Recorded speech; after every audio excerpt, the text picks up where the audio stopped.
Well, we are turning now to the latest on the coronavirus. Governor Hogan announcing Maryland has set some new records in the last 24 hours. The lowest recorded positivity rate since the start of this pandemic, and for an 8-month low when it comes to hospitalizations. And despite those gains, though, we're still seeing some challenges here. So we want to bring in Avajoy Burnett.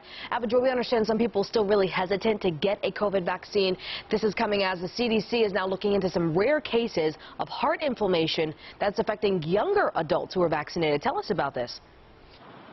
You're absolutely right, Nicole. Earlier this week, the CDC director talked about this. She addressed the issue of these really rare cases of heart inflammation, and then the agency followed up with additional information today. But even so, they're still urging people, everyone 12 and older, to get out there and get their COVID-19 vaccines. As children 12 and older started getting Pfizer's COVID-19 vaccine, the Centers for Disease Control said a handful of cases emerged where young people developed a rare side effect of heart inflammation after their second dose. The CDC hasn't determined if there's a link between that rare inflammatory condition and the vaccine, and they're still urging people to get the shot. I strongly encourage parents to get their teens vaccinated, as I did mine. Maryland is now moving into a new pandemic phase. Mass vaccination sites will close soon, and resources will shift to pop-up clinics like the Southern Maryland Food Truck Festival this weekend, or mobile clinics that are going directly into neighborhoods.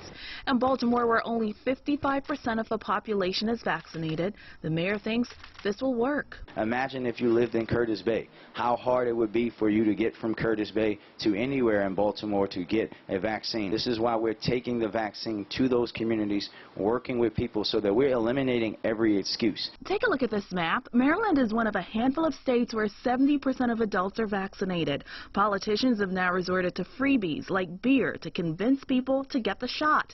And America is giving away COVID-19 vaccines to help other countries that don't have enough. There's such great need for vaccines. And what do these people think about the fact that Americans need to be bribed to get vaccines? And here in Baltimore City, where about 55% of people 18 and older are vaccinated, the indoor mask mandate is still in place until that number gets to 65%. Live at 5, Avajoy Burnett for WJZ.